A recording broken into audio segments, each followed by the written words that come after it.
tranquilidade na presença de Deus nos nossos estudos, onde a gente está terminando a nossa jornada. Graças a Deus, eu espero que todos que estão acompanhando possam ter sido tão edificados quanto eu tenho sido. Apesar de já ter sido ministrada, eu creio que toda vez que nós pegamos a palavra de Deus e que nós adentramos nas profundezas, nós somos mais e mais ministrados. Então, para a gente dar continuidade ao que nós falamos semana passada, lembrando onde nós ficamos, falamos do quê? De Deus cavando nos nossos corações, Deus mostrando para nós aquilo que realmente somos. Muitas vezes é confrontante, é impactante, é doído, mas é necessário para que nós vejamos o quão importante é a presença de Deus nas nossas vidas. Até para que a gente não fique se achando melhor do que o nosso irmão. Porque a nossa tendência sempre é achar, porque você venceu uma área e de repente o teu irmão não venceu, então você é melhor do que ele. E na realidade não é. Na realidade nós temos que estar nos reciclando constantemente, Mas nós estamos tratando de coisas um pouco mais profundas, não as superficiais, mas aquelas que podem estar escondidas dentro de ti e de mim, certo? Então, a gente falou semana passada de cavar no vale, onde Deus nos leva para o vale e começa a cavar. E o que tem que acontecer? Quando eu vou lá no fundo, eu me sinto o quê? Envergonhado. Mas a vergonha, ela deve trazer para mim o quê? A vontade de pedir socorro. Eu não sou envergonhado para ser humilhado, entendeu? Muitas vezes eu sou envergonhado para reconhecer a minha miséria. Muitas pessoas escolhem se sentir humilhadas, expostas, mas eu te aconselho a olhar por um outro âmbito. Olhar para ver o amor de Deus pela tua vida, o quanto Ele te ama, o quanto Ele te quer ver livre das garras de Satanás, e que você entenda o quanto você necessita dele. Então, novamente Deus ordena, Ele já começou a cavar, agora Ele fala, Ele já disse para você, cava mais, e Ele diz de novo, cava mais ainda. Então nós tentamos resistir, e dizemos o que para Deus? O que eu estava falando agora? Não, Senhor, chega, eu já fui humilhado demais, Eu já fui humilhado demais, já aconteceram coisas demais na minha vida, eu mereço agora o refrigério. Só que Deus sabe o tempo de todas as coisas, certo? Então nós cavamos mais e mais coisas vão surgindo. Provas e situações ainda mais intensas abalam nossas profundezas. Deus continua, cave mais, ainda não foi o suficiente. Quando pensamos que não havia mais jeito das coisas piorarem, então surpreendentemente tudo piora. Quem já ouviu aqui que quando... O que é? Ficar pior. Que quando alguém já falou pra ti, se tá muito ruim, é porque a vitória tá próxima. Vocês já ouviram isso? É verdade. É verdade. Meu Deus, pra que tudo isso? Gente, a gente tem que entender que nós nascemos num mundo caído, mesmo nós que muitas vezes nascemos no Evangelho, e que as coisas elas têm se diluído.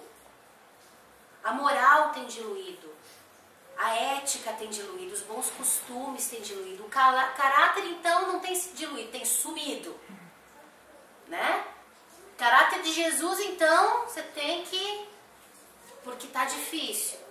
Mas essa questão do piorar, por que tá tendo a necessidade da gente? Por quê? Porque a nossa alma está sendo mexida para a gente descobrir a necessidade de Deus, certo? E de quê? De abrirmos a nossa vida para o renovo do Senhor, não para a força do meu braço. Então parece até coincidência. Lembra-se das perdas de Jó? Jó era um homem temente a Deus. Deus não tinha achado ninguém tão justo quanto ele. No entanto, Deus permitiu que ele fosse o quê? Venerado. E ele perdeu tudo. A única coisa que ele não perdeu foi a esposa e a própria vida. Porque a saúde dele e o restante todo ele perdeu. Só que ele permaneceu o quê? Fiel e firme. Então não é quando está tudo bem que eu vejo quando está a minha fé. É quando as coisas estão complicadas.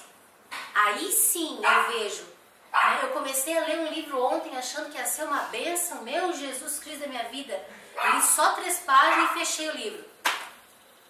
Né? Eu não vou dizer para vocês que não chegam momentos na vida da gente que a gente começa, meu Deus, Senhor, tem misericórdia, Jesus me acode, né? Não aguento mais, eu tô cansada, ou vem o Senhor, derrama sobre mim o renovo. Mas eu vi ali testemunhos de pessoas, digamos, meio que dizer, não, eu já estava duvidando da presença de Deus, porque não é possível, porque não sei o quê, a não ser que fizesse assim, assim, gente. As situações não podem nos fazer afastar de Deus, e sim o contrário. Né? 3 páginas, 4 foi o suficiente, fechei o livro. Não gostei, não achei honroso, mesmo como testemunho, a maneira como eles começaram a tratar a pessoa de Deus, a divindade de Deus. Deus é Deus. Ele não é um irmãozinho qualquer que você fala de qualquer jeito, ou que você cobra as coisas. Não, você conversa, você entra na presença de Deus pelo sangue de Jesus, você bate na porta, entendeu? Mas você não chega arrombando a porta, quem faz isso é Satanás. Então, a gente vê que mesmo Jó perdendo tudo, ele continuou firme. A mulher, que nem a gente viu na ministração, disse para ele, morre, homem, misericórdia, amaldiçoa esse teu Deus e morre. E ele olha para a mulher e diz para ela o quê? Você fala como louca? Não fala bobagem, insana, ainda bem que eu sou tua cobertura, senão você estava lascada também, né? Porque o varão é a cobertura da varoa. Então depois o que aconteceu? Tudo se fez, eu tenho certeza que Jó intercedeu por ela, porque ela também estava cansada, estava chateada, perdeu os filhos, perdeu os bens, perdeu o marido. Então, enfim, tem todo um processo. Então nos sentimos indo em direção ao fundo do fundo. Uma forte convicção de pecado nos atinge. Então finalmente nos abrimos totalmente para a humilhação e consentimos. Senhor, cavarei e descerei o quanto o Senhor quiser. Tudo que ficou mal resolvido e destruído torna-se claramente evidente. Vocês não tiveram nenhum confronto de coisas que ficaram mal resolvidas e que Deus está trazendo à tona para ficar resolvida? É Deus, não é o diabo não. É conserto, é confronto, resolver as pendências. Não adianta fugir, você pode fugir hoje, daqui a 10 anos pode vir de novo, pode ser não, será também 10 vezes pior. Então entendemos onde Ele está querendo nos levar. Nos dispomos a voltar com o Espírito Santo em cada uma destas situações, enfrentando cada trauma, fazendo as restituições necessárias e revertendo toda a condição em que envergonhamos a Deus ou que fomos envergonhados. Neste momento percebemos que lidamos com a raiz da dor, que exposta à luz do dia se dissipa. Eu preciso voltar aonde aconteceu. Muitas vezes falar de assuntos que eu não quero falar mais, passou, já era, né? Já enterrei. Enterrou mesmo? Ou continua lá, latejando, infeccionado em você? Uma sensação sólida de paz e descanso começa a inundar a alma. Experimentamos uma transformação sobrenatural no profundo do coração. Quando eu exponho, gente, mas existe uma situação aqui. Existem pessoas, existem vidas que expõem as suas dores só para continuar alimentando a sua autopiedade. Não para se arrepender ou para entender o que aconteceu. E isso acontece muito entre nós. Então há uma diferença. Eu tenho que falar da minha dor? Tenho, mas para que eu abra ela para Jesus curar. Se eu não fizer isso com a intenção de reconhecer o meu erro, ou de reconhecer aonde eu preciso deixar o Senhor entrar, não vai adiantar nada. Vai ser só mais uma consulta no psicólogo. Mas a pessoa sabe disso? Ela tem sabe. Ela sabe. Ela sabe. Tem coisa que não dá pra fugir. Lá dentro, o Espírito de Deus nos fala, gente. Sabe? Tipo assim, você pode não estar ouvindo claramente, mas lá no fundinho, assim, tem aquela pontinha que tá te avisando. Você não está abrindo por esse motivo. A tua motivação está corrompida. Então a gente precisa o quê? Limpar as motivações do nosso coração e nos convencer e dizer: Senhor, eu realmente preciso de Ti, porque nem abrindo meu coração eu estou sendo limpa, ou eu estou sendo limpo. Só quando eu fizer isso verdadeiramente é que a paz do Senhor, a cura divina vai vir.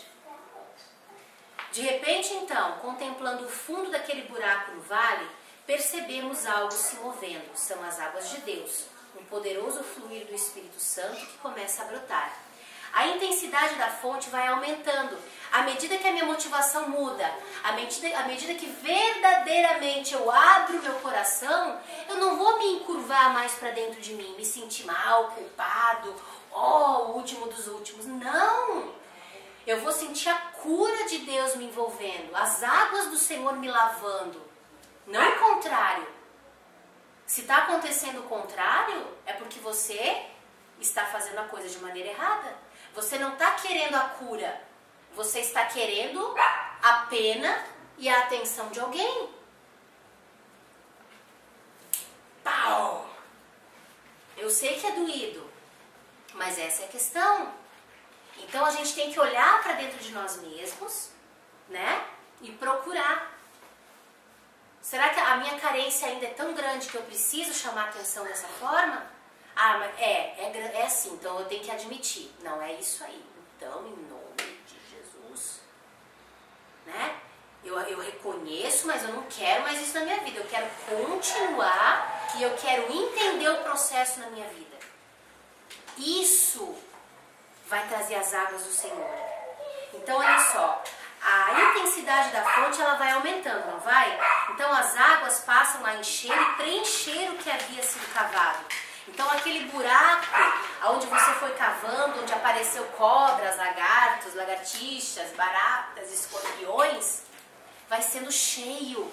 E o que vai acontecer com todos esses bichinhos? Vai ter que sair, senão vai morrer afogado, ou uma coisa ou outra.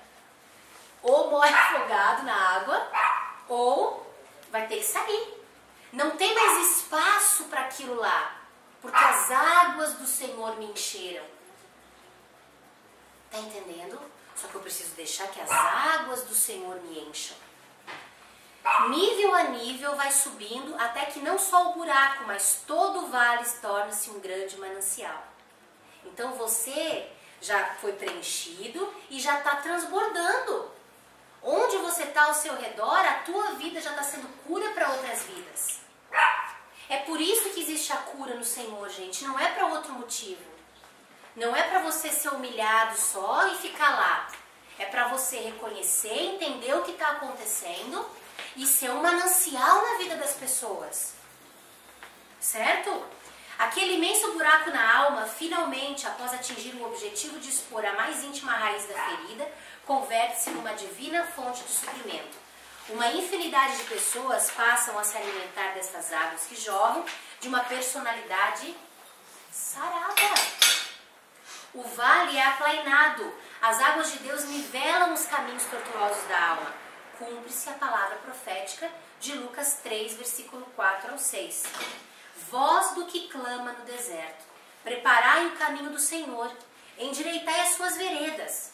Todo vale se encherá e se abaixará todo monte outeiro. O que é tortuoso se endireitará, e os caminhos escabrosos se aplanarão, e toda a carne verá a salvação de Deus. Por quê? Porque nós nos tornamos vales cheios das águas do Senhor. Então a cura, a restauração, a cura, a restauração do Senhor, ela vai fazer com que você submerja, que você saia de dentro das águas limpo. Não tem como você passar por cura, por libertação e não ser limpo, não ser transformado, a não ser que alguma das situações estão ali dentro te atrapalhando. A motivação não está correta, certo? É aquilo que a gente fala. Que tipo assim, a pessoa ela busca uma ajuda aqui, aí a pessoa dá atenção para ela. Aí ela busca ajuda de novo para Isso. Dá atenção de novo. Exato. É como se a pessoa funcionasse como um cachorrinho que quer um biscoito. Isso. E parece que chega um momento da vida da gente que Deus vai queimando toda a obra Vocês lembram aquela passagem da mulher cirofenícia que Jesus diz que só tem as migalhas dos cachorrinhos? Eu digo não o Senhor. Eu creio que ali Jesus sabia o profundo da alma dela e ali ele tratou com a alma dela. E ela disse, não Senhor, até as migalhas para mim estão ótimas. Ali ele tratou do caráter dela. Porque o povo cirofenício, eles eram muito altivos. E ali ele botou toda a altivez no chão. E ele não foi delicado, não. Ele não foi fofo, não. Ele foi reto. E ela entendeu. E ela abriu o seu coração. E disse, não tem problema, me dá dos farelos, das migalhas que eu como. E ali ela foi curada. E daí ela não precisou mais de migalhas. Porque ela estava curada. Reconheceu, estava humildade no coração dela, né? Gente, arrependimento e humildade. Não tem ato profético mais poderoso que arrependimento e humildade. Reconhecimento, sem justificação. Porque enquanto, não, eu reconheço, eu sei, mas daí daqui a 2 minutos se justifica de novo. Não houve arrependimento e não houve reconhecimento. Só foi como é que se diz? Uma camufladinha para a pessoa achar que chegou, mas não foi. Então a gente tem que entender as coisas, reconhecer. Isso vai às vezes confrontar o meu ego? Claro que vai, né? Com certeza vai, mas vai gerar vida no meu interior, né? Então deixa, o que a palavra do Senhor diz? Que os humilhados serão exaltados, e aqueles que se exaltam serão humilhados. Então deixa, se tiver que quebrar, por mais difícil que seja, eu falo isso quase sempre, né?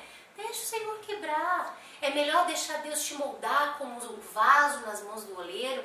A gente tem claríssimo lá em Jeremias o trabalhar de Deus na vida da gente, do que de repente você tá lá achando que o vaso tá todo chu, né? Maravilhoso, de repente Deus tem que pegar o vaso e tal, quebrar em 3.999.000 pedacinhos. E o pior, não dá para colar não. Tem que fazer de novo.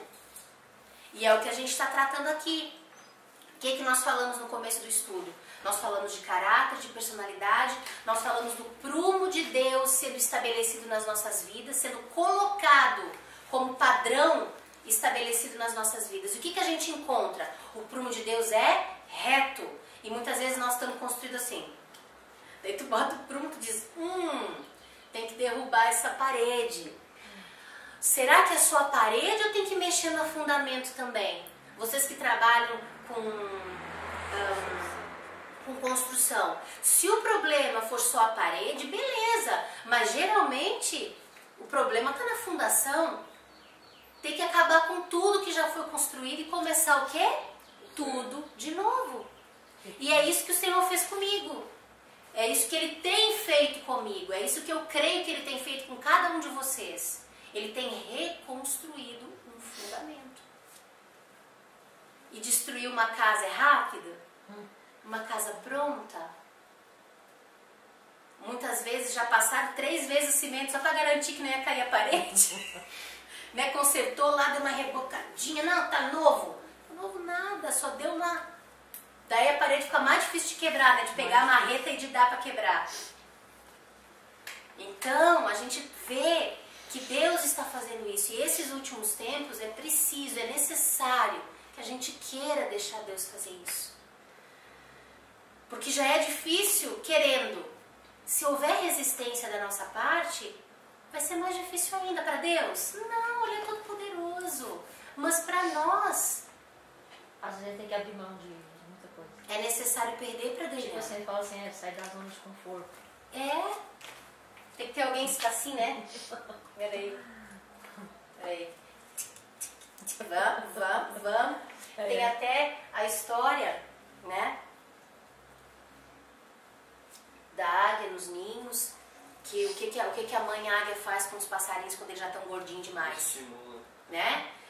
Porque assim, o ninho é feito da palha, mas é feito de espinhos também. No fundo e por baixo da palha são os espinhos. Então quando a avezinha já ficar meio gordinha, a palha, né, ela gruda nos espinhos. E daí já não é mais confortável estar ali, né? O bichinho já não fica mais parado, já tá ruim. Daí ele tá comendo, vai ficar mais gordinho, mais pesado, vai ficar mais desconfortável ainda. Então é hora de voar. É hora de voar. E o medo? Pois é, mas tem que voar. Daí vai lá a mamãe águia, pega o passarinho, bota na asa, leva lá em cima e tchum, tira a asa. E o passarinho... Quando ela vê que o passarinho não vai conseguir voar, o que ela faz? Passa e recolhe. Não deixa cair. Ela recolhe a avezinha e leva lá em cima de novo, solta de novo. Até que ela aprende a voar. É assim que Deus faz com a gente. Ele quer que a gente voe, Ele quer que nós cheguemos aos lugares altos. Ele quer nos levar nas alturas, onde os seus olhos estão, onde os seus olhos veem todas as coisas. Então eu tô gordinho lá no ninho, né?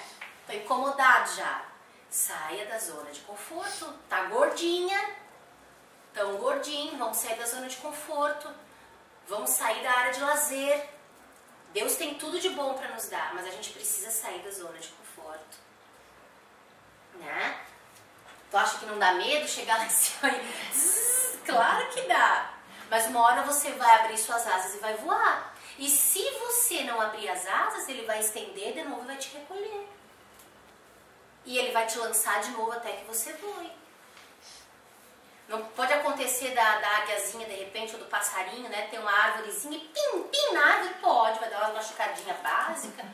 Mas ele vai aprender que ele vai ter que abrir as asas e voar. Por isso que a palavra de Deus diz que o verdadeiro amor lança fora todo medo. Porque eu sei que ele vai estar lá para me pegar. Eu posso me lançar. As machucaduras que eu sofrer não vão ser machucaduras de morte. Vão ser machucaduras de maturidade, de crescimento. Ele vai estar lá para me recolher. Ele não vai deixar eu perecer. Né? Onde é que eu estou aqui? Isaías, né? Então Isaías 58, versículo 11 e 12 diz: o Senhor te guiará continuamente e te fartará,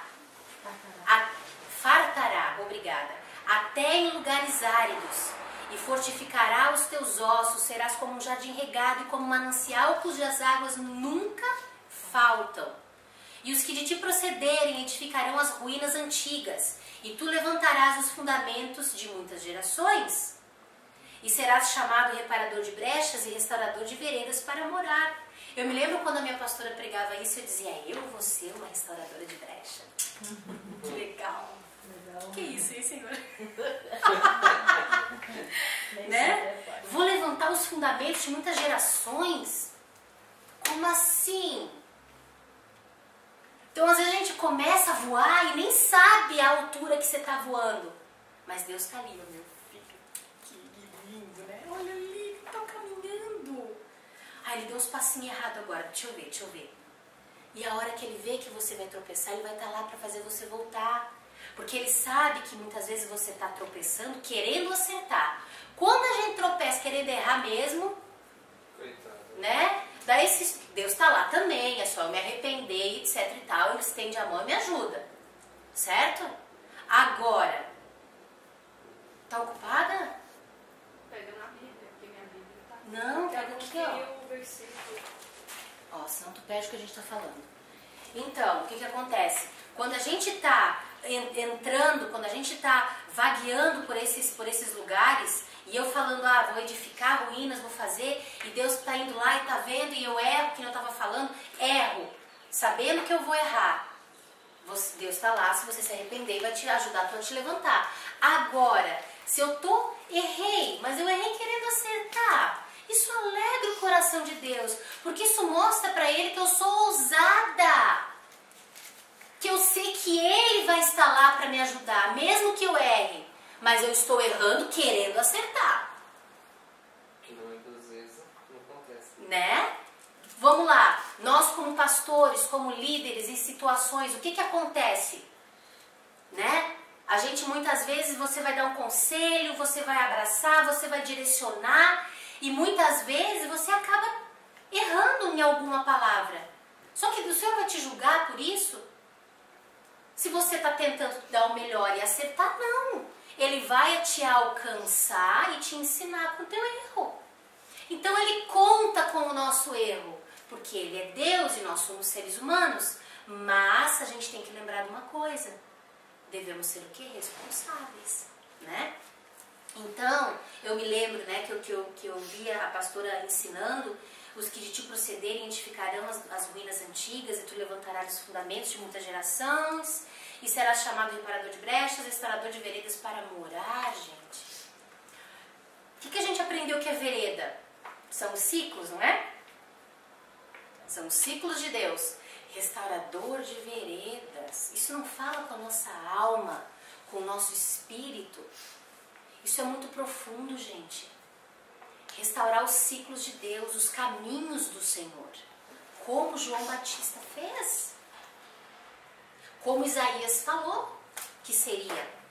Então, aqui a gente tem uma ilustração na apostila que está escrito Encontrando as Águas de Deus, né? Que é o ponto da cura, onde você desceu lá nas profundezas, você olha para cima, vê a luz do Senhor, se humilha, pede socorro e a água começa a brotar, até que ela inunda e se torna o quê?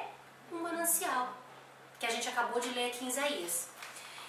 Então, olha só, continuando. É quando a alma esburacada pela dor da derrota se transforma numa fonte divina, um manancial de onde brota o rio de Deus para saciar os sedentos. Por que o manancial de onde brota o rio de Deus, ele se a alma esburacada pela dor da derrota? Por que precisa acontecer isso? Porque daí não sou mais eu que vivo, mas Cristo vive em mim. Conhecimento, né? Não é mais o meu ego que faz, não é mais a minha sabedoria, o meu conhecimento. É quando muitas vezes a gente diz: Deus, eu não tenho nada para dar hoje. Né? Quando eu estava no Ministério de Louvor, e assim, eles contavam bastante comigo naquela época. Foi logo que eu me casei, e daí a gente entrou pro ministério. E daí era assim, era sempre, era a Cris, junto com o resto do pessoal, mas era todos os dias. E daí tinha dias que eu não estava bem, tinha dias que eu queria só ficar ali recebendo, adorar, chorar, sabe? Eu estava um caco, eu dizia pra minha líder assim: ai, queridos, deixa eu aqui, vai, eu não quero cantar, não quero, deixa eu adorar aqui, ninguém precisa me ver, me ouvir. E foi um processo de morte do meu ego também. Por quê? Porque eu descia da plataforma e o povo: Cris, nossa, Cris, que lindo, que unção, meu Deus! E eu tinha que lutar contra aquilo tudo, para trabalhar de Deus. Então Deus começou a me moer, eu dizia: não quero subir hoje não, não tenho nada, eu tô triste, não, me deixa aqui. Daí ela vinha e dizia assim: preciso de ti. E eu dizia: tá bom. Ó, mas me bota lá atrás. Daí ela dizia: tá. Chegava na hora, ela me dava o microfone pra ficar na frente. Eu só olhava pra ela assim: se tu disser não para mim, você estará dizendo não para Deus. Deixa Deus te quebrar. E aí a Cris: orar a Deus, ficar. Daí tinha uma canção que ela dizia assim: Senhor, te quero, quero ouvir tua voz. Senhor, te quero mais, quero tocar-te. Essa parte de tua face eu quero ver, eu já estava no chão. Daí já estava acabada, babando, chorando no chão. Daí o povo vinha pertinho de mim e começava assim, tipo, levanta, né? E eu não conseguia levantar. Daí quando levantava de novo, me recompunha, né? A cara linda, maravilhosa, toda borrada, inchada. E começava a louvar de novo. Tua face eu quero ver, Senhor, te quero, mas quero tocar-te. E tal, e aquela coisa toda. E Deus vinha de novo, me pegava e lá ia pro chão de novo. Não tinha vergonha não. O negócio era, daí Deus vinha e me quebrava. Então, nessas vezes que eu tava quebrada, que eu não tinha nada de mim para dar, Deus me revelou coisas de cura, de libertação, sabe? Durante o louvor, não precisam me dizer quem que era, mas as palavras que eram direcionadas enquanto a gente louvava, eu tenho certeza que Deus movia, Deus fazia, o que eu não sei, mas fazia. Porque a gente via Deus fazendo. Nós estávamos louvando em 3 pessoas, imagina um teclado e 2 vozes, eu, o Edinho e a Miriam, né? No culto das mulheres à tarde, na reunião das senhoras, de tarde. E de repente você está louvando e você parar e... Que barulho é esse, né? Só fazer aquela cara, olhar um pro outro, todo mundo assim assustado. Meu Deus, mas parece que tem uma orquestra tocando com a gente, só tem um teclado e as 2 vozes. A gente ouvir a orquestra. Só podia ser a orquestra do Senhor, porque só tinha um teclado. Sabe? Então, Deus faz essas coisas quando a gente diminui. Quando a gente chega no ponto de dizer, quer saber? Não sou nada não vale nada. Eita, eu preciso de Ti, Senhor. Meu Deus, como eu preciso. Mais do que tudo, mais do que nunca. Então, vamos lá. Um dos grandes segredos acerca das águas do avivamento é que elas vêm de baixo. Ela vem da humilhação. Então, quando eu ouço falar de avivamento, não é ficar pulando, não. Avivamento é morte. Quebrantamento de coração, né? Avivamento é quebrantamento de coração. Os piores momentos que são para nós é o melhor momento que diante de Deus. Para Deus poder que nos fazer renova, algo. nós esvaziamos de nós mesmos e enche do Espírito. Isso. Então, avivamento não é bater perna, pular na presença de Deus, sair rodando, ou falar em línguas. Pior que... É ir pro pó. A partir desse momento, o que vem de nós vem só do Espírito, não vem da carne, né? Só vem do Espírito no momento desse. Aí você tá lá embaixo, a carne tá quietinha, baixa o facho, aí o Espírito renova. Tudo que sai da boca procede como se fosse do ventre de Deus, é o ventre de Deus, o Espírito. E é claro que quando a alegria do Senhor me inunda, a minha carne vai se alegrar. E de repente eu vou pular na presença de Deus. Eu já pulei tanto que cheguei a passar vergonha uma vez. Eu estava apurada para ir no banheiro e aconteceu um acidente. De tanto que eu pulei na presença de Deus. Entendeu? Aconteceu. Foi pouquinho que aconteceu. Foi horrível na hora. Eu queria parar e eu estava tão feliz no Senhor que eu não parei não. Já também. Depois eu fui lá e me arrumei. Me recompus. Mas até a minha carne salta de alegria na presença de Deus. Mas não de maneira inversa, como tem sido nos dias atuais. Falta de fruto, né?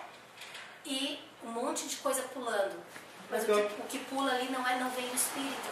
Porque a diferença é o seguinte, é como primeiro vem o Espírito, a carne se alegra. Então a carne, ela sente o poder do Espírito, não é a carne vem primeiro para depois vir o Espírito. Isso, primeiro, exatamente. Vem o Espírito, de acordo com o Espírito vem, a carne vai abaixando e aquele mover do Espírito é real, né? Coisa assim, né? Eu fui uma vez numa igreja, cheguei lá e o reteté acontecendo. Eu não sou contra reteté, acho que é um mover maravilhoso de Deus, quando é de Deus, né? Então daí tinha uma moça lá que era obreira, com uma roupa, um decote estridente, entendeu? E ela começou a pular e aquilo lá começou a pular também, entendeu? E quase saiu pra fora da roupa. Os coitados irmãozinhos estavam pulando no espírito, muito no espírito, né? O vale da sombra da morte, tudo exposto. Cara, foi um negócio absurdo. Daí o que eu fiz? Eu peguei um pano e cobri ela. Aqueles panos que a gente tem que ter para situações emergenciais. Eu peguei um paninho e cobri ela. Ela estava pulando no espírito? Não tava, meus amores. Deus não vai fazer uma coisa dessa com a pessoa para fazer mais uns 3, 4, 5, 10 pecar. Agora vai dizer que o irmãozinho que viu aquilo tudo para fora não vai olhar e, meu Deus, Jesus. Sai do espírito não. Não dá, gente. Não é falar mal do irmãozinho. Não é isso, mas vai falar sério. Ou então, agora, vamos lá. Aquilo era uma obreira, eu tô falando. Agora chega uma irmã, uma moça na igreja que tá vindo para visitar e não é convertida, entendeu? E tá com aquele cinto de castidade só, né? Respirou, aparece até o útero, certo? Ou tá com... não tem nada embaixo, não tem nada em cima. Nós estávamos em Balneário Camboriú, a gente passou agora dessa... Gente, frio, 5 graus. E o povo lá com umas roupas assim, ó, aqui e aqui. Era só 1 metro de tecido, nem isso, devia ter uns 70 centímetros. E frio. Meu Deus. Entendeu? Então, daí você tem que santificar os teus olhos, porque todo o teu corpo é santo. Você tem que vigia a hora, santifica, porque essa vida está precisando de ajuda. E depende de nós. É diferente. Tá dando para entender a diferença das coisas? Né? Uma vez eu encontrei um travesti e a gente estava conversando e o nome e a Hannah era bem pequenininha, sim, a Suzy. E era um homem negro, alto, devia ter quase 1,90 m de altura, bonito. Mas estava vestido de Suzy, né? Depilada a barba, o corpo, um saltão, uma blusa e tal. E a gente foi comprar carne. E ele tava lá, não, porque... Ele olhou pra Hannah, assim, virou pra ela e disse assim: ai, filha, não case, porque o homem é tudo igual. Eles são os aproveitadores. E eu parada assim, olhando, né, pra aqueles 2 metros de pessoa. Daí eu disse assim pra ele: como que é seu nome? E ele: Suzy. Eu: então, Suzy, a minha filha vai casar, sim, vai ser um homem de Deus, em nome de Jesus Cristo. Existem homens que prestam, sim, outros não prestam, tu tá certa, mas tu sabe que o Senhor te ama, né? Daí ela disse: você é diferente. Daí eu: por quê? Por que você me chamou de Suzy, você não perguntou meu nome de homem? Eu falei: não, mas o momento tu é Suzy, Jesus diz: vem como estás, depois é depois. Você não tem que permanecer como tá, mas você hoje é a Suzy, eu tenho que respeitar quem você é. Daí ele disse: se Jesus falar comigo, eu viro homem de novo. Ele falou o que ele precisava falar. E em nome de Jesus, nunca mais o vi. Mas eu creio que Deus fez uma obra ali, porque ele falou. Eu não precisei falar para ele. Ele disse: eu fui na igreja e eu queria ver o Senhor, eu queria nananã, e não me deixaram entrar porque eu estava assim. Jesus não disse pra gente ir como a gente está? A igreja não está preparada para receber esse tipo de povo, gente. Mas é para eles que o Senhor veio. Agora eles não estão preparados para os doentes, né?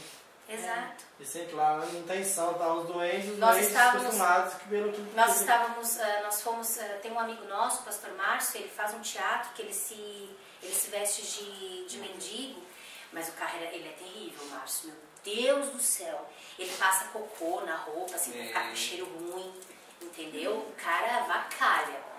E ele foi, esse dia de noite, ele foi ministrar, daí por baixo ele tá vestido bonitinho, daí ele pinta a cara, bem sujo. E a roupa ele deixa fedida, né? A coberta, na verdade, aquelas cobertas de andarilho.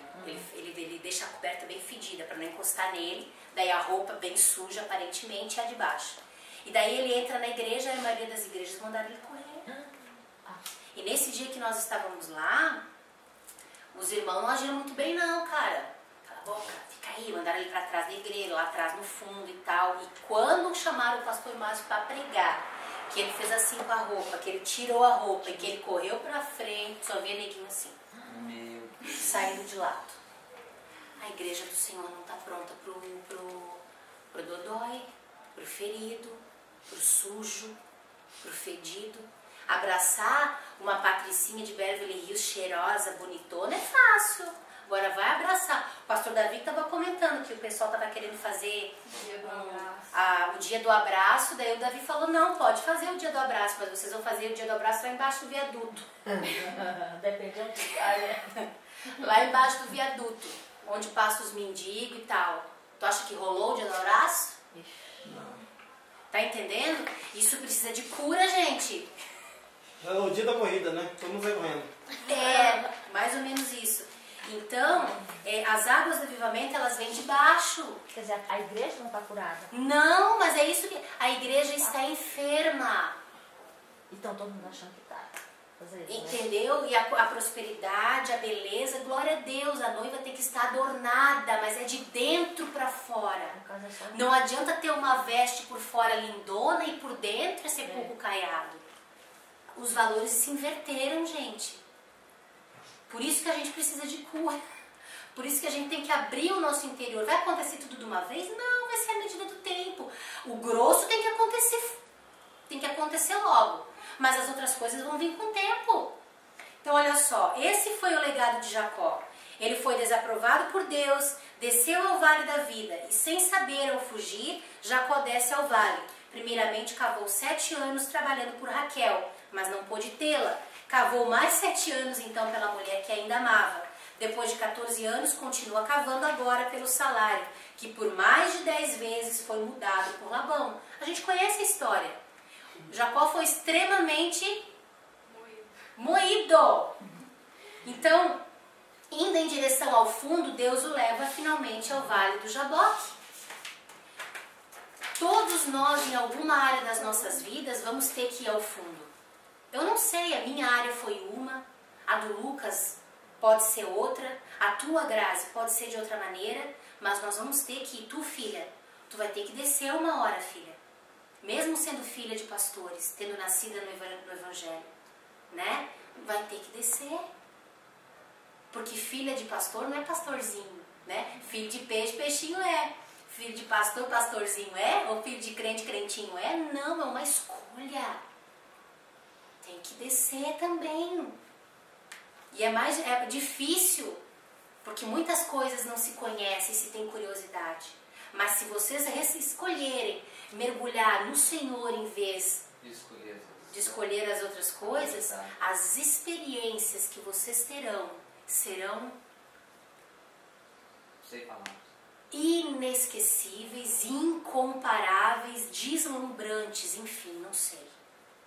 Porque eu não tive a chance de viver isso. Eu não vivi. Mas eu espero que vocês vivam, né? Que a gente está aqui para ajudar. E nós que não podemos viver aonde abundou o pecado, superabunda a graça de Deus. Aleluia. Né? Então a gente vê Jacó ir aonde? Ir até o Jaboque. Literalmente. Lutou com anos, não foi? Oi? Acho que lutou com anos, não foi? O negócio ficou meio assim complicado. Eu sinto, né? Ali ele está disposto a dar a vida pelo irmão que enganara. Então ele se vulnerabiliza diante de Deus, ele se expõe. Ele estava disposto a retratar a situação com Esaú, ainda que isso custasse sua própria vida, porque Esaú disse que iria matá-lo. Se dispõe a enfrentar o grande trauma da sua vida, onde tudo começara. Após cavar tanto, atinge o ponto da transformação. Na raiz da ferida reside também o ponto da cura absoluta. Por isso que às vezes Deus traz situações de novo e de novo e de novo, e você diz, meu Deus, Senhor, de novo. É você que não está deixando o negócio acontecer. É você que está recalcitrando contra os aguilhões. Certo? Então vamos lá. A reprovação, né? A questão que a gente viu que Deus quer o quê? Fazer com que o vale se transforme num manancial. Agora, quando entra a reprovação? O princípio de andar em círculos, tá? O grande problema de andar em círculos é que apesar de todo o esforço empreendido, você não sai do lugar em que se encontra. Se você está no deserto, isso significa uma situação ainda mais desconfortável. Como vimos no exemplo de Jacó, a desaprovação, além de nos levar a colher o que semeamos, pode também nos conduzir a uma situação ainda pior e mortal, a reprovação crônica, que cansa, que é aquilo que eu já falei para vocês, de caminhar, afunda na areia, parece que está indo mais para trás que para frente. Certo? Então, o caminho do deserto. O que eu encontro no caminho do deserto? Um dos principais objetivos do deserto é quebrar o condicionamento imposto por mentalidades de escravidão. Gente, nós viemos do Egito. Certo? Vamos lá. Hannah nasceu num lar cristão, Grazi nasceu num lar cristão, o Raul também nasceu num lugar cristão. Num lar cristão. Num lugar. Um tilt aqui. O Lucas também nasceu num lar cristão. Completamente cristão? Não. Teu sim. Tu também, mais ou menos. Começou. No começo foi. Mais ou menos. No começo. Tá. Depois as coisas começaram a ficar confusas. Então, os valores, mesmo de um completamente cristão, eu era completamente cristã e o Edinho também, só que a gente estava sendo transformado. Então, muitas das coisas que nós passamos, a gente trouxe do Egito, a gente acabou passando. Então vocês receberam comida do Egito também. Certo? Então olha só, a mentalidade de escravidão. O deserto é um caminho espiritual que invariavelmente está na rota da terra da promessa. Depois de 430 anos de escravidão no Egito, sendo soberbamente tratados por Faraó, Israel torna-se finalmente um povo livre. Este tempo de deserto é a tipologia do processo pós-libertação. Muitos ignoram que é depois de uma grande libertação que vem a parte mais difícil. Depois do Egito sempre vem o quê? O deserto. Por mais que a pessoa está livre, gente, você saiu do Egito, você está livre. A personalidade continua deformada. Porque você estava acostumado ao quê? Vamos lá, comer cebola. E você valia pelo que você fazia. Você tinha a meta de 100 tijolos, era bem mais, 100 tijolos por dia. Se você fizesse 100 tijolos, você não apanhava. Se você fizesse mais que 100 tijolos, você talvez tinha uma cebola a mais, não sei como é que rolava o negócio. Mas no Egito, você vale aquilo que você produz. E no reino de Deus não é assim. Então é indispensável submeter-se a um processo de educação e reeducação da mente, rompendo o condicionamento imposto durante todo o período do cativeiro, mantendo o território conquistado. É nesse ponto que a maioria fracassa. Por que Paulo fala, transformai-vos pela renovação da vossa mente, que é o vosso culto racional? Não é para o quê? Não vos conformeis com este mundo. Não é dizer assim, eu não aceito. Eu não aceito, eu não me conformo com isso. Não, não tome a forma deste mundo. Mas transformai-vos pela renovação do vosso entendimento. Deus está mandando conhecer quem? Ele. Certo? Vai ser isso. Não é conhecer uma teologia, não é conhecer uma doutrina, não é conhecer aquilo que se acha que é conhecer a Ele. Não é conhecer um profeta e ir bater na porta do profeta para ouvir uma palavra, para de manhã acordar e caminhar de acordo com aquela palavra. Não, é você chegar na presença de Deus. Não é fazer que nem Israel fez quando Deus falou com Moisés, mandou o povo se santificar, fazer um jejum que Deus queria ter com eles. E o povo disse, não, Moisés. Vai você, para que nós não morramos. Deus não ia matar ninguém. Só que eles não quiseram conhecer a Deus. E quantos de nós hoje estão assim, pastor, ora por mim aí, vai. Né? O crente 6 horas. O crente pá, que as palavras é tudo pros outros. Né? Tá na hora do crente virar o crente inchada. É tudo para ele. É meu, é meu, é meu. Ai, Deus, é pra mim. Não tem aquelas palavras que você tá ouvindo e diz assim, não, fulano tinha que estar aqui. Não tinha não, se ele não tá. É você que tinha que estar ali. Alguma coisa você tem que aprender. Cris, essa mentalidade de escravo, que ele estava no Egito acostumado a ficar... Aí, tipo assim, no estudo de quarta-feira a gente vai aproveitar a vida, né? Isso. Em Deus, claro. Uhum. Aí a gente não aproveita, a gente tá com mentalidade de escravo, você fala assim, eu tenho que sofrer. Eu tô sofrendo, então eu vou sofrer. É isso, a mentalidade escrava. E Deus quer o quê? Nos libertar. Eu sou livre, posso fazer o que quiser no Senhor, mas a minha mente me mantém cativo. A mentalidade, a personalidade, o caráter escravo. Por isso que é necessário passar no deserto, passar as lutas, as provas, para mudar de atitude. Então vamos lá. Por mais que a pessoa está livre, a personalidade continua deformada. Então se precisa o quê? Entrar no processo de educação e reeducação da mente, rompendo o condicionamento imposto durante todo o período de cativeiro, mantendo o território conquistado. Mantendo o território conquistado. Lembra que eu falo que a gente é liberto, a gente é livre, mas a gente tem que manter a libertação? O Senhor me libertou, já saiu os capeta tudo, né? Não tem mais nenhum. Agora deixa a casa vazia. Para de vigiar para ver se eles não voltam tudo de carreirinha. Ainda traz 7 pior que eles. Traz a tia, primo. Meu Deus! Vem a curriola toda junta. E vem pra... não, mas onde habita o espírito, o demônio não entra. Nossa, seu espírito tá habitando. E se no copo d'ouro, lá onde a gente viu, que é onde o Espírito de Deus vem, está no Espírito do homem, alguma área ainda não foi atingida pelo Espírito, aquela área vai estar aberta para demônios. Se na brecha, ela passa todo mundo atrás do outro. Crente fica endemoniado, sim. Tá cheio, né, por aí.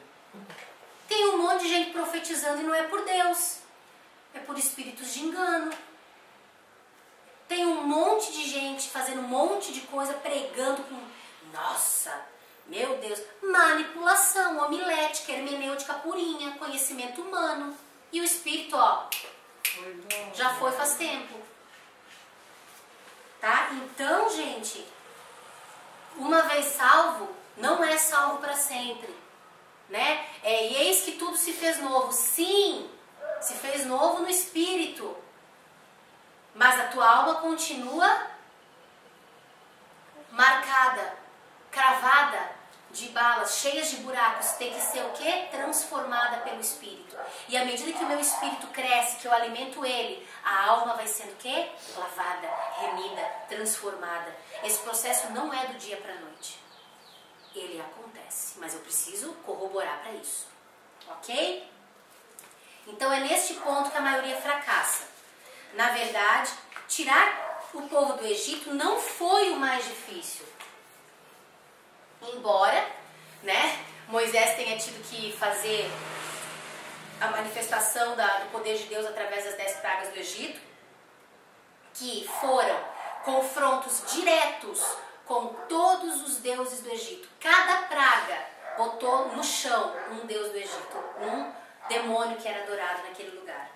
Então o desafio de Deus era construir no coração de Israel um caráter de obediência voluntária a Ele, porque eles estavam acostumados a obedecer por obrigação.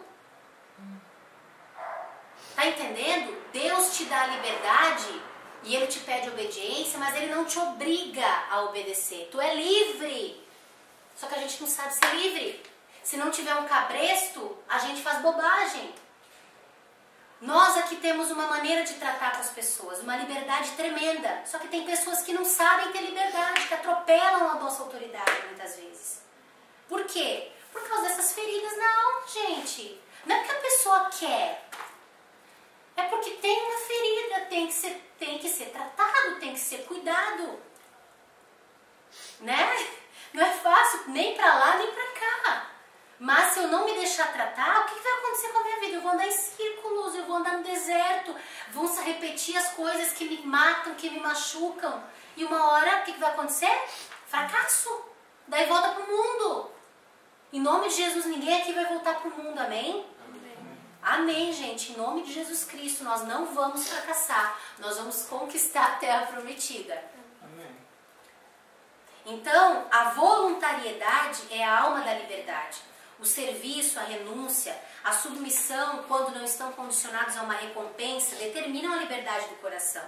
Tem aquelas pessoas que tentam comprar as outras, com presentes, com dízimos, com ofertas, porque de repente ela acha que daquela maneira ela está sendo aceita, é uma maneira de ser aceito. Daí você fica amarrado que você não pode falar muita coisa. Só que quem caminha comigo já sabe que não flui desse jeito. Pode me abençoar, eu sou grata, eu abençoo também, a gente se abraça, a gente caminha junto, mas não consegue me manipular com dinheiro. Tinha uma pessoa, há muito tempo atrás, eu não vou dizer nomes que vai ser complicado, mas já faz alguns anos atrás mesmo. E ela começou assim, não, vamos comprar roupa, vamos não sei o que, e eu, né? Não precisa, não vamos, beleza, fiquei feliz, tava precisando, né? Mas começou a querer manipular aconselhamentos, dízimo, oferta. Na época a gente ainda compreendia o dízimo de outra maneira. Sabe? Não, que tu tem que fazer assim, tu tem que usar saco, tu tem que fazer não sei o quê. Daí quando eu comecei a cortar as asinhas educadamente, mas assim, calma, é como Deus quer, não é como você determina. A pessoa parou de dar. Tudo bem, não vou culpá-la, mas isso mostra o que? A motivação? Que não era uma motivação de Deus.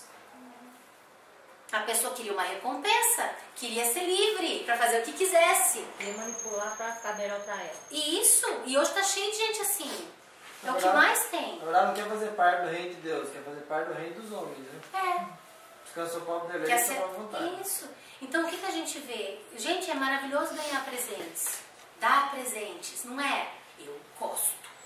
Não se acanhe em me presentear. Eu amo presente. E quem não gosta? Tem alguém aqui que não gosta? Não! A gente gosta. É bom. Mas nós não podemos querer comprar as pessoas com isso. É ruim. Isso já não gera uma amizade verdadeira, uma situação verdadeira. Só que a pessoa é assim por causa de feridas. Ela aprendeu que amar e que ser aceito ou aceitar é uma questão de troca. Porque tantas campanhas, tantas coisas é na base da troca. Você faz uma campanha de 7 dias, onde você vai 7 dias na igreja, dá R$30 de oferta por semana, não sei, tô só chutando, gente, não vi isso? Não sei, não tô com padrões nenhum. Daí você dá 30 e daí você vai ganhar 100. Ou você dá 30 e daí teu irmão converte, teu marido converte. Isso é troca. Deus precisa do teu dinheiro? Não. Na boa? Não, Ele precisa de você, do seu coração. Quem precisa do teu dinheiro somos nós do ministério que precisamos investir em algumas coisas. Mas quem vai mover o teu coração é Deus, mas não pela troca, pela necessidade. Tá dando para entender? Deus, se o Senhor eu vou lá e dou tanto. Quanta gente já fez promessa assim com Deus, ganhou e não honrou com a promessa, não honrou com a situação. Por quê? Porque a motivação não estava correta. Então, não façamos voto de tolo, né? Isso é um voto de tolo. Agora, quando Deus moveu o nosso coração, deixa Ele te usar. Sem manipulação. Então, a voluntariedade é a alma da liberdade. O serviço, a renúncia, a submissão, quando não estão condicionados a uma recompensa, determinam a liberdade do coração. Eu tenho que ser aceito, eu não posso ser confrontado, a minha palavra não pode dizer não para mim, eu quero que seja assim sempre. Daí você diz um não, a pessoa já mostra quem é. Assim sendo, o deserto é um lugar espiritual de deixarmos Deus mudar a nossa mentalidade, quebrar os paradigmas impostos por Satanás, pelo pecado, pelas rejeições, pelos espíritos territoriais. Quanto maior o tempo em que a pessoa ficou condicionada à mentalidade e comportamentos contrários à verdade e à vontade de Deus, mais rigoroso é o definhamento espiritual. Gente, hoje a gente vai ficar por aqui, tá? O que eu quero dizer? Quanto mais tempo a pessoa ficou debaixo da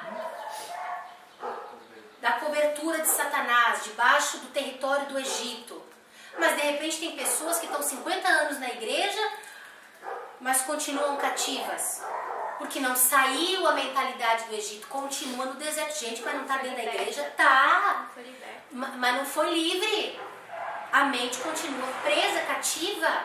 Nasceu no Evangelho, mas não consegue ter uma vida plena.